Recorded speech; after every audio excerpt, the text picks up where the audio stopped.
Olá, tudo bem? Nós estamos iniciando mais um podcast Diálogos do Centro Universitário Farias Brito. E hoje eu estou tendo aqui o prazer, há meses que eu tentava trazê-lo aqui, verdade. Uma pessoa muito querida que eu conheço aí, talvez aí há uns 30 anos, Sim, quando eu me elegi deputado estadual. Eu conheci ainda, ele bem mais novo que eu, evidentemente. Era um jovem muito comunicativo, andava ali pela Assembleia, ali das quadras ali de Santa Cecília. E hoje ele é uma das lideranças comunitárias, talvez mais conhecidas do Brasil. Atualmente, presidente da Central Única de Favelas do Rio de Janeiro, organizou a CUFA aqui do Ceará. Hoje ele escreve para o jornal O Globo, que eu leio com muita atenção os artigos dele. Já foi também articulista da Folha de São Paulo, tem participado de programas nacionais, tem participado aí de muitos debates nacionais, internacionais, relações com grandes grupos empresariais, e é daqui, de Fortaleza, ali das quadras do Santa Cecília. Ele é Preto Zezé. Preto Zezé, é um prazer enorme estar aqui com você hoje. E eu queria já começar a fazer com a seguinte pergunta. Eu tenho lido teus artigos, fui para o lançamento do seu livro, na Livraria Leitura, você que já é escritor também, e você fala muito de uma forma da favela que pouca gente fala, que é o empreendedorismo. Você tem mostrado que na favela tem grandes empreendedores, tem grandes negócios, né? Eu queria que você falasse um pouco disso, assim, por que esse interesse teu pela favela e por que você tem mostrado essa faceta, né, que pouca gente tem revelado, que é o empreendedorismo? Você tem levado esse discurso para todo o Brasil. Bruno, em primeiro lugar, assim, prazer estar aqui, até que enfim aconteceu, né? Aproveitar também e agradecer, porque você foi um dos... A sua ligação com a educação, né, de hoje. Você foi um dos meus professores, porque antes eu lhe conheci como deputado estadual, porque eu fui lavar carro na Assembleia, tá, gente? Daí eu conheci lá também. Eu lavava carro na rua e fui lavar carro lá. Você já era vereador também, que já tinha uma luta ali, então você foi um cara muito combativo no parlamento, um histórico. Então, com certeza, essa onda reverberou em mim, assim, como uma pessoa que reconhecia o que você fazia. Eu tenho tentado, né, à frente da CUFA. A CUFA ela surge há 30 anos atrás no sentido de produzir um olhar diferente para as favelas, né? Não que a gente negue os problemas que existem, que são vários, mas existe um movimento que é empreendedorismo, porque estão dando esse nome agora. Você falar, o cara talvez nem saiba o que é isso, mas o favelado ele vai ter que desenrolar uma forma de sobreviver por necessidade. Ele não é porque a gente teve um curso do Sebrae, um coach foi lá e falou, ou tem um plano, um mindset, eu não sei o quê. Não, é a pura necessidade que o cara vai ter que desenvolver. Como é que eu vou ter comunicação, como é que eu vou ter água, como é que eu vou organizar um negócio, como é que eu vou pegar. Né? Eu estava falando agora com o presidente do Banco do Nordeste, como é que a gente atualiza os nossos programas de crédito diante de uma mulher numa favela, que hoje são mais da metade das lideranças de favela, só elas decidem tudo. A economia, onde o feiro estuda, a marca de fralda, qual é a próxima compra, como é que paga uma coisa, empurra a dívida para frente da outra. Essas mulheres hoje, elas estão com, algumas delas estão com 5 cartões de crédito que somado dá um banco que tem 50 mil ali. Aí chega uma pessoa, eu tenho que comprar o gás, falta 30 conto, me arruma. Agora eu faço o Pix, a outra quer comprar tá faltando uma comida, preciso do negócio pagar, completar a parcela da moto, ou o negócio na creche. Então, essas pessoas já estão com o banco lá sem burocracia nenhuma. A inadimplência beira quase zero, porque as pessoas vão ter que pagar lá, não tem jeito, né? O compliance da favela é eficientíssimo. Então, o que eu estou discutindo é como é que eu trago isso para um ambiente não marginal. Marginal no sentido de que ele está fora dos fóruns oficiais. Ele está fora do mundo formal. Se você for chegar num comércio desse, o cara não tem uma nota fiscal, não está na Cefaz, não está nada. Ao mesmo tempo, quando o Estado vai lá, ele vai só tributar essas pessoas e ele não retorna com imposto. Daí uma raiva enorme. E o Estado, além de não ajudar, atrapalha nesse sentido. Sim. E isso foi capturado, inclusive, como discurso político na atualidade. A gente está vendo, né? E geralmente por grupos que gostam muito do Estado, para eles, mas para o povo eles querem que diminua. Então a gente está tentando pautar um debate sobre como que eu faço uma mudança de percepção das pessoas que produzem riqueza. Os territórios de favela agora foram assumidos esse nome favela pelo IBGE, por um movimento também que nós estamos envolvidos também. Mas esses territórios estão produzindo agora, a última pesquisa, 300 bilhões. Então, nós estamos falando de um PIB que é o do Paraguai, o da Bolívia junto, é o do Uruguai sozinho. E isso está onde? Onde é que se configura essa economia? Porque... 300 bilhões. E o PIB do Brasil está em torno aí de uns 5 trilhões. Então, nós estamos falando aqui de quase 10% do PIB nacional, né? Aí você vai para o debate de prioridades e de espaços institucionais para que essa população fale, ela não tem. Ela é chamada para votar de 2 em 2 anos, depois volta para casa, não há controle sobre a política, não há controle sobre a economia, não há um olhar diferenciado sobre o Estado. E eles ficam ali, aí entra um gestor que tem uma coisa boa, ele acaba para ninguém lembrar do outro gestor, não há uma... Eu vejo os empresários, eu sou conselheiro de alguma, faço parte do conselho de algumas empresas, reclamam muito da insegurança jurídica. Eu falei, vocês estão bem, porque você ainda tem um escritório em Brasília para fazer um lobby, para visitar um ministro, para visitar um juiz, alguma coisa. O povo não sabe nem a quem recorrer. E aí entra um gestor que tinha uma política boa, o outro acaba, parece que o dinheiro é dele, parece que o Estado é dele, o recurso é dele. Perfeito. E você não continua, e a população não tem mecanismo de controle. Então, ela que está mesmo na insegurança jurídica, de uma continuidade das coisas. Isso também aumenta a tendência que as pessoas passem a desacreditar. Para que eu quero o Estado, então? Para que eu quero essa democracia? Para que eu quero esse voto? Para que eu quero essa justiça? Então, as pessoas tendem a ir para o extremo. É preciso... Eu vejo muito debate hoje, as pessoas condenando as escolhas eleitorais. Eu acho que as pessoas, antes de condenar as escolhas eleitorais, elas deviam refletir sobre motivações. Tá. O que motiva as pessoas a fazer algumas escolhas? Tá. Quando a gente traz o debate da economia, eu fico vendo um setor... ou quer ter a economia pura e simples do debate, que não é bem assim, tem que ter adaptações, ou o setor condena porque a gente está falando de economia. Mas, porra, se eu trabalho e gero riqueza, o mais justo seria que eu tivesse acesso à riqueza que eu produzo. Perfeito. Né? Nem todo mundo precisa ser o Silvio Santos, mas não dá para o cara que vende o carnê do baú morar dentro da lama. Então, esse é um debate que a gente quer colocar. Não é um debate somente abrir negócio ou não abrir negócio, ou ficar que o povo diz, é um debate neoliberal. Não é eu que criei o neoliberalismo. Eu estou jogando na sociedade do jeito que ela está. E eu tenho que ter uma agenda mais inclusiva possível, mais democrática possível, que esses territórios, que muitas vezes só são vistos como lugar de problema e tragédia, são vistos como lugar de potência. Perfeito. Zezé, vou aqui voltar um pouquinho para a história do Brasil. Quando os soldados do Rio de Janeiro foram combater o Antônio Conselheiro lá em Canudos, né? Eles encontraram uma planta chamada favela. Né? E aí, quando eles chegam no Rio de Janeiro, aquele amontoadozinho de casa, eles tinham condição muito precária, muitos daqueles soldados foram maltratados, né? Pelo poder público e foram morar nesses locais. O soldo prometido não foi dado. O soldo prometido não foi dado, né, a remuneração. E aí aquelas casinhas, umas em cima das outras, eles chamaram de favelas por causa lá das plantas lá da Bahia, né, lá de Canudos. E a primeira aglomeração foi o Morro da Providência, que é no centro Morro do da Rio, Providência, no centro do Rio de Janeiro. É registrada como a primeira favela do Brasil. Pronto.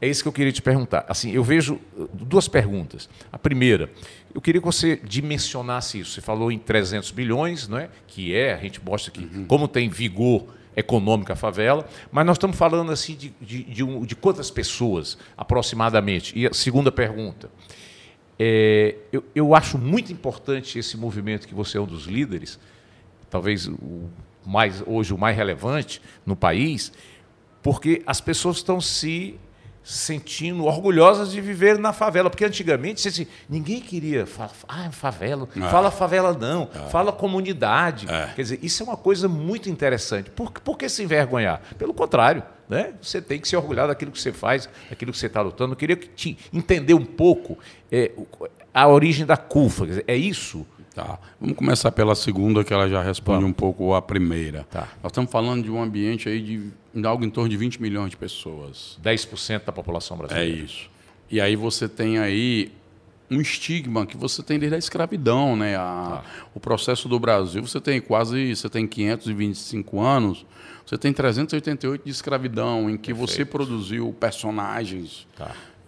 A ideia do criminoso, a ideia da pessoa perigosa, você restringiu direitos a grupos devido à sua origem de cor, de classe, e você produziu no imaginário brasileiro alguns estigmas para manter seletividade e manter hierarquia de direitos e privilégios. Perfeito. Então, essa construção, é por isso que eu chamo muitas pessoas a produzir uma reflexão sobre Brasil. Eu chamo muito assim, o racismo à brasileira, que é o racismo onde, se você, numa sala de aula, perguntar Meus alunos, aqui é o experimento do Brasil.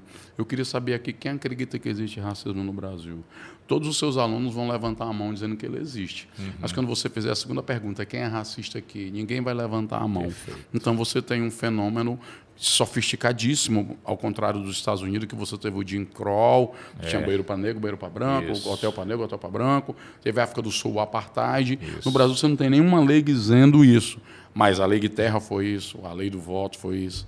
Então, O último país do Ocidente a libertar os escravos, né? Então você tem ali uma construção para que isso não seja dito, exposto, mas seja praticado diuturnamente. Tá. E as favelas são o quê? O reflexo disso. Tá. Porque vão morar pessoas pobres, pessoas pretas. E aí o estigma sobre aquele lugar, eu lembro, eu lancei meu livro, tem uma parte lá que eu dedico a como a imprensa está travasquadas, que era lugar mal cheiroso, perigoso, fedido, que transmitia doença. Naquela época já. Sim. O senhor fala de hoje, né? Então, como é que eu transformo? Como é que, primeiro, isso afeta a autoestima, isso afeta a construção de perspectiva, de expectativa sobre uma sociedade. Sim. Eu sou de uma geração, por exemplo, que eu não sabia que existia universidade. Tá. Né? As ambições do meu filho serão outra porque ele tem 9 anos e já fala inglês. Tá. Então, ele terá uma outra expectativa diante da sociedade, terá outras habilidades, terá outros conhecimentos. Né? Então, você tem um território inteiro e pessoas submetidas a uma ideia somente de subserviência, pessoas de segunda classe.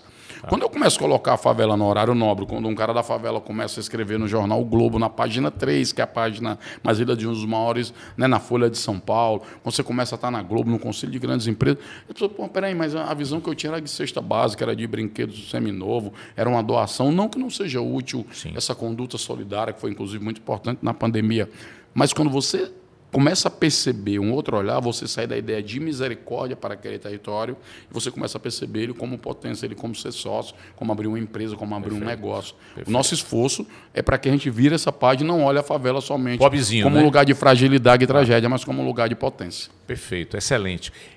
Deixa eu te falar, Zezé, eu assisti agora, semana passada, finalmente, estava querendo ver há muito tempo, o documentário da Petra Costa, sim, não é? Sim. Muito interessante. Por um lado, eu acho que merece também o Apocalipse dos Trópicos, né? Onde mostra que hoje, nos bairros mais populares e nas favelas, evidentemente, nós tivemos um avanço imenso das igrejas evangélicas. Aqui mesmo em Fortaleza, se você vai num bairro popular, quase todo quarteirão tem uma igreja evangélica, não é?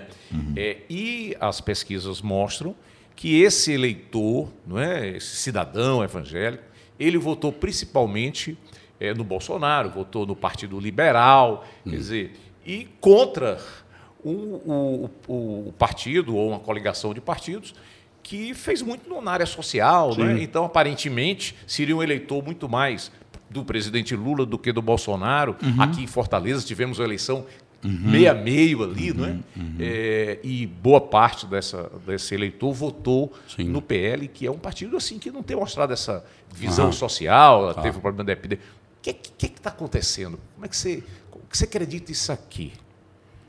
Acho que a primeira coisa, a gente começou essa conversa antes de começar aqui o podcast, é criar um esvaziamento em lideranças de base nesses territórios.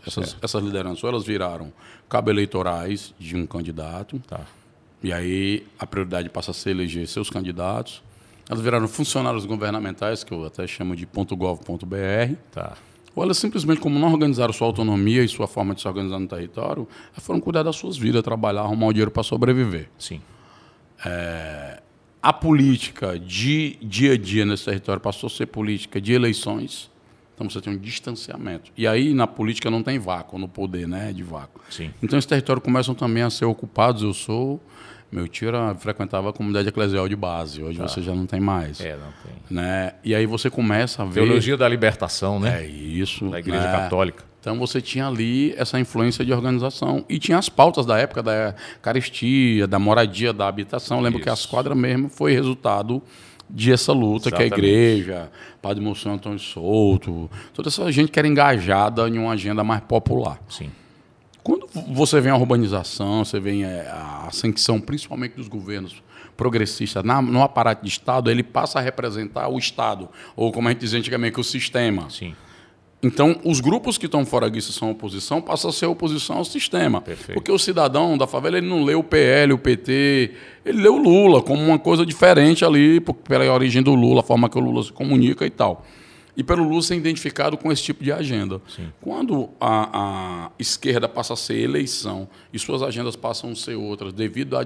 Quando ela se distancia, ela também se distancia não é só do povo e do território, é também de como esse povo está pensando e como ele está vendo o mundo. Perfeito. Então eu começo a tornar e fazer mais barulho de uma discussão sobre... LGBT. LGBT, que é o banheiro, o termo. E eu não coloco no centro que metade da população não tem banheiro. Sim. Percebe? Tá. Então, eu fico discutindo... Eu lembro que até um debate alguém me perguntou, mas você não acha que é importante no país onde mata LGBT a questão do termo neutro? Eu disse, vamos lá. Onde mata LGBT, nós somos o contrário e tem que cuidar, porque ninguém tem que ser morto por a sua opção, por as suas escolhas e tal e tal. Sobre banheiro... Eu acho que, por exemplo, se você não tem um banheiro, fica difícil a gente discutir que termo a gente dá para ele. Então, acho que o banheiro é o que nos une. Tá. Quando eu começo a tensionar que é o termo do banheiro, sem ter o banheiro, quem precisa do banheiro não vai participar mais dessa discussão. Então, tem uma coisa de método, de escolha de pauta, para se comunicar com demandas emergentes. Quando eu vou para uma favela, pode entrar no Google agora, quem quiser. Meus amigos, eu brinco muito com meus amigos da Marcha da Maconha. Quando você vê, não tem Marcha da Maconha na favela. Porque se você olhar e perguntar para um cara, qual é a prioridade aqui? A maconha não vem. Tá. Percebe? Tá. E não é que não seja importante o debate sobre como as forças de segurança utilizam o argumento de guerrear contra as drogas e dá problema e morre gente, morre policiais, morre pessoa da comunidade. Ou então como você vai discutir questão de aborto. Então são muitas questões de cunho de escolhas pessoais e que você coloca num nível de barulho e de prioridade que muitas vezes não é. Por exemplo, as mulheres na favela falam sobre isso. Você vê a mulher engravidou de um cara casado, ou engravidou a primeira vez que transou, ou engravidou e não queria, ou tentou fazer um aborto mal sucedido. Então você poderia colocar isso num debate sobre segurança, sobre saúde, e não colocar uma guerra ali. Eu acho que tem uma coisa de método, eu acho, que reflete um pouco o distanciamento desse lugar. Então quem ocupa esse lugar? Aí você tem os grupos armados que fazem proselitismo de toda a ordem, agora estão conectados com os grupos religiosos, você já tem grupos religiosos que dialogam com violência e arma. Grupos políticos também, né? E agora grupos políticos, de todas as bandeiras, inclusive, né? Pelo que a gente está vendo. Isso. Então, o que acontece no Brasil, num país de um capitalismo mal acabado, essa gambiarra capitalista que é o Brasil, é que você tem grande parte da população entregue literalmente a uma situação caótica. Então, na medida que no espaço público eu não vejo debate, na medida que na justiça eu não vejo debate, eu conversava esses dias com jornalistas, né, do campo político, eu dizia, cara, se a gente não mudar a lógica de comunicar, nós estamos incentivando o extremismo. O pessoal, mas não, nós somos uma parte esclarecida, progressista. Eu disse, não, na medida que, por exemplo, eu ligo a televisão, eu sou um cara comum, eu ligo a televisão, aparece um político só roubando. Eu ligo a televisão, o prefeito, o gestor também não presta, só tem problema. Eu ligo para o empresário também roubando. É tudo assim no Brasil, eu não acredito que não tenha ninguém fazendo algo que é legal. Sim. Nem estou falando se o cara é de direita ou de esquerda, não. Eu conheço prefeito que é do Partido Liberal, que está fazendo uma gestão aprovada por 84%, porque ele está entregando uma agenda, ele não é o PL. O cara que está recebendo, era na época, na pandemia, mas vocês estão sendo apoiados por esse cara que apoiou o Bolsonaro, está dando cesta básica. A fome, ela não tem ideologia. Então, a gente tem que ter essa noção para a gente não condenar uma escolha eleitoral sem entender as motivações das pessoas. Eu volto a esse tema de novo. Então, acho que o que está acontecendo é uma mudança de plataforma política. Eu acho que o campo progressista ele vai ter que renovar um repertório, ele vai ter que fazer um trabalho de como incorporam novas lideranças que não são de um grupo hegemônico só. Eu acho que o PT, que é o partido maior desse campo, ele vai ter que fazer uma reflexão muito profunda, porque daqui a pouco o Lula não compete mais, e você vai ter que incorporar muitas lideranças que também são progressistas, não estão no Partido dos Trabalhadores, têm colaborações na sociedade, gente que nem, digamos, não quer ter a bandeira da esquerda porque já te coloca no lugar, mas estão com agendas inclusivas, agendas importantes. Não, tem que fazer um grande mutirão para juntar esses cacos que está vivendo o Brasil para tentar reconstruir minimamente acordos civilizatórios, cara. Assim, gente, desse número de homicídio não dá. Gente, é um país que a polícia mata, mas também morre. Também não dá isso. Gente, é muita riqueza na mão de poucas pessoas. Não tem essa equação, não vai funcionar. Gente, o aparelho de Estado precisa ser mais rápido, dar mais resposta mais rápida. Não dá para o cara querer abrir um negócio e demorar 4 meses para tirar um CNPJ. Perfeito. Então, você tem que trazer de volta a ideia de que valem a pena os acordos, vale a pena o Estado, vale a pena a política, vale a pena acreditar na justiça. Para valer a pena essa frase que o pessoal fala tanto, Estado Democrático de Direito. Estado Democrático de Direito é aqui, pô. Na Dom Luiz, na Aldeota, no Meirelles. Você passa ali a Ponte Vieira ali, né? Porque vai o mundo Meirelles que eu chamo. Fortaleza, pro oeste de aí Fortaleza. não tem Estado Democrático de Direito. Então, se uma economia não é democratizada, é o que eu disse no artigo do jornal, é difícil uma democracia se sustentar. Perfeito. Zezé, eu quero pegar um pouco do que você falou agora. Em Fortaleza, em torno aí de 70% das famílias vivem com até 3 salários mínimos. Ou seja, passam dificuldade. R$ 4.500 para manter uma família, pagar aluguel, as contas, colégio. Bom, 30% é o que seria da classe média para cima, não é? Esses 30%, como você colocou, eles transitam. Claro que tem problema de segurança também, há crime também em relação à classe média. Mas esses territórios onde a classe média vive, eles não estão dominados, né, pelo tráfico. Porque você tem mais presença de Estado, né? Exatamente. Né? Tem ainda. Agora, veja, hoje nos bairros, e isso amedronta muito, saiu essa pesquisa agora, recentemente, onde 10 cidades mais violentas com crimes de homicídios no Brasil são 5.570 cidades no Brasil. 10 cidades, 3 estão no Ceará. A gente está vendo aí um esforço enorme, né, do governador Elmano de Freitas, investiu muito aí na Polícia Militar, agora na Polícia Civil, que era pouca gente investir, está investindo também na prevenção ao crime, tem aí o Previna, nas políticas de assistência social, a gente vê um esforço enorme do governador e do prefeito Evandro Leitão. No entanto, boa parte dos bairros de Fortaleza, a gente sabe que tem ali sempre uma facção que domina, às vezes briga de facção gera um problema de grandes homicídios em regiões e tal. Como a gente pode lidar com isso? Como é que você vê? Como que o Estado pode... Porque não é só o problema do Ceará nem do Brasil, a América Latina, né? O México para baixo é o que a gente vê.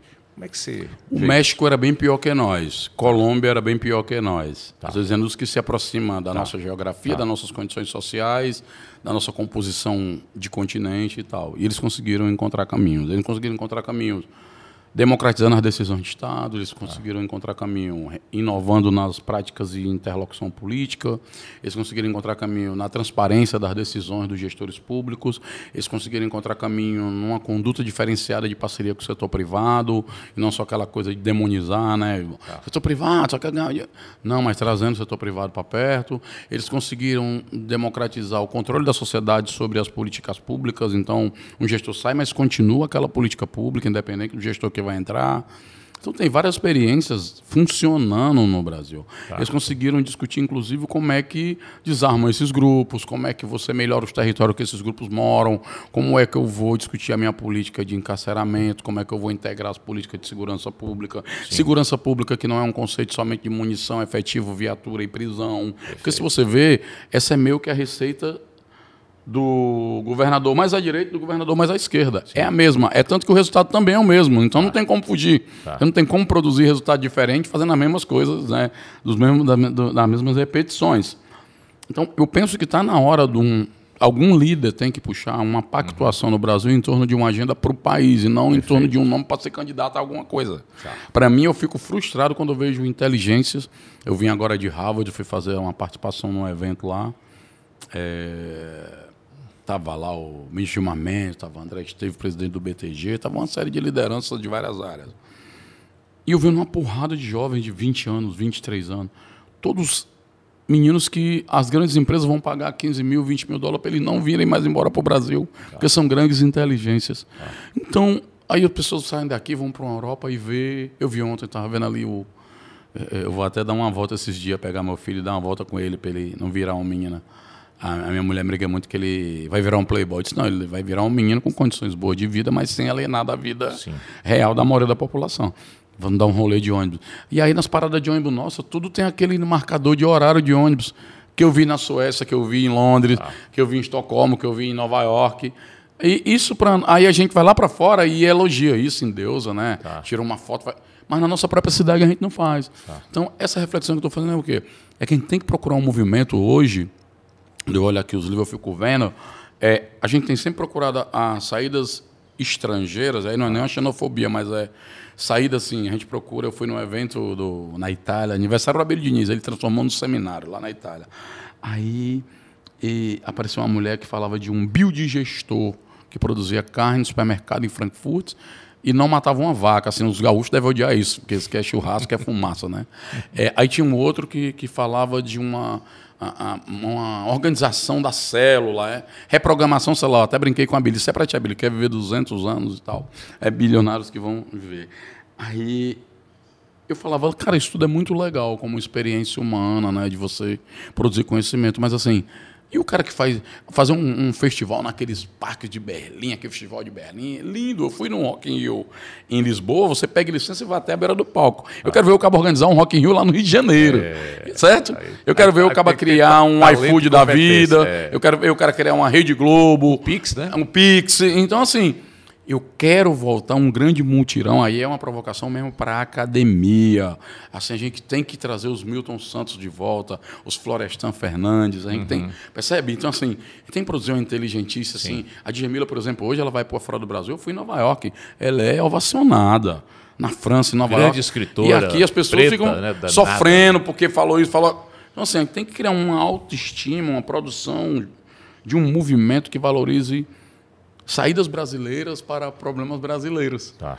Porque está todo mundo olhando para a gente com o interesse de tudo que nós temos e as inteligências nossas estão sendo levadas para fora, Bruno. Tá. Então, temos que trazer de volta esse movimento de pensar o nosso país, que o Caio Prado fazia, que o Florestan Fernandes fazia. Então, temos que trazer esses pensadores. Ribeiro, né?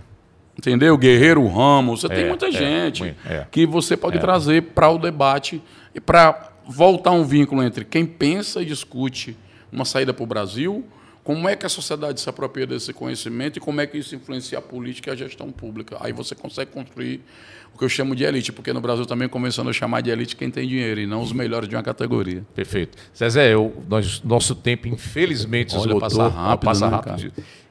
Claro que eu vou tentar te trazer de novo lá na frente, porque eu sei que não é fácil fique de boa. te trazer, porque você viaja aí prazer, o Brasil inteiro, não só o Brasil, tem para outros países do mundo. Mas a tua família fica aqui, né, Zezé? Sim. Como é que agora eu vou fazer uma pergunta pessoal. Como é que essa tua vida aí, Rapaz, como é que tu consegue uma gestão organizar? É uma gestão assim muito complexa, né? Porque meu filho está aqui, a mulher está aqui, minha mãe, meus irmãos. E eu tenho feito com eles assim. Quando eu fui para São Paulo... Você passou morando era lá, um né? ano para morar em São Paulo por causa da pandemia. Só que eu não sabia, ninguém sabia com que comia uma pandemia, quanto é que demorava. Fiquei quase 4 anos.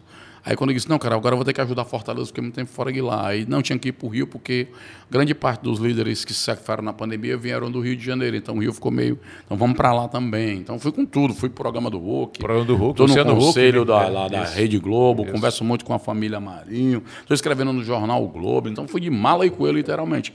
E estou lá e cá fazendo esse bate. Porque agora também o Brasil se tornou meio para nós esse caldeirão que a gente está querendo montar. Perfeito. De trocas de experiência, né? Agora mesmo nós estamos preparando para lançar um Instituto Novo de Pesquisa em forma colaborativa com vários estados. Legal.